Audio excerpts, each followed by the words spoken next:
the good things we learned from week 1 of OTAs? You weren't there, but based on all the reports you've read, what have you gleaned? And I'll fill in the gaps.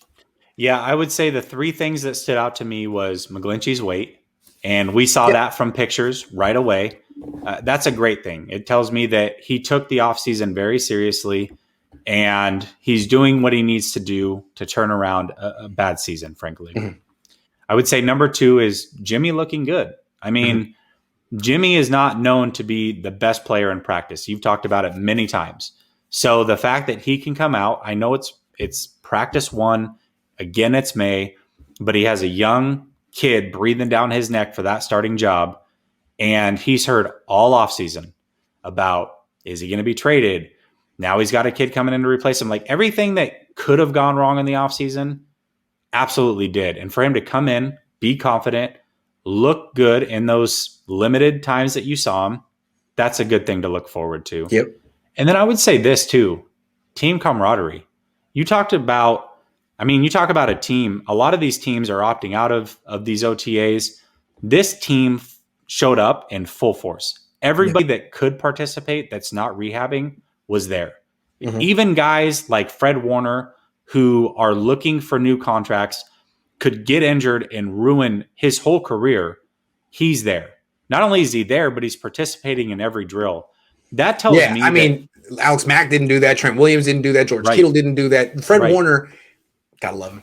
Yep. Gotta love him. So when you see every veteran showing up and putting in the work, even if it was limited, that tells you a lot about where this team is, the camaraderie that they have. And those things right there make major differences in wins and losses when it comes to the regular season. It'll be interesting to see. We've got Aaron Rodgers in Hawaii vacationing all day long. He was the talk of Twitter. Pictures are being posted.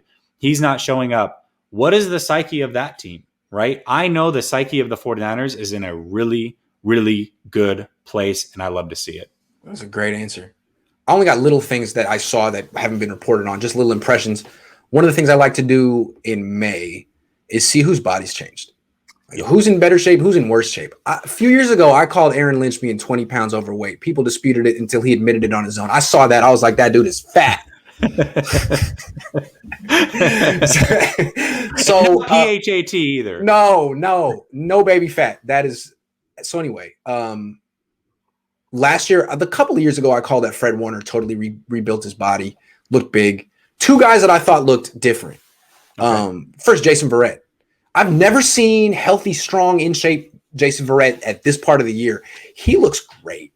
He's got huge calves. I mean, not calves, thighs. His legs look big. He looks very healthy. He looks like he's going to lock down everyone that he goes up against in camp.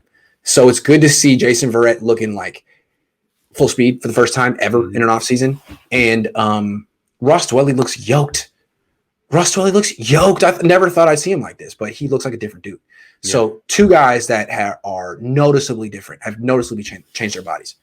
That's the only thing. You got everything else. That's good. You know what actually stood out to me too that I want to call this out? The fact that Kittle said that he knew that Dwelley's your favorite tight end. These guys pay attention, man. Not necessarily to the show, but the things that you say on Twitter, the conversations that everybody has on Twitter, these guys pay attention. He wouldn't know that unless he's either watched or reads things that you tweet about. So that was kind of cool to see that. In my defense, Ross Dwelley is the best tight end in the league. So I don't see what the problem is. He's looking even better. Like, watch out. I would wear a full body brace if McGlinchey was blocking for me. Maybe that is where the confidence ends. Yeah, maybe. Yeah. Ask Nick Mullins about that one, man. Nick Mullins going to be ruining the day that he played behind Big Mike.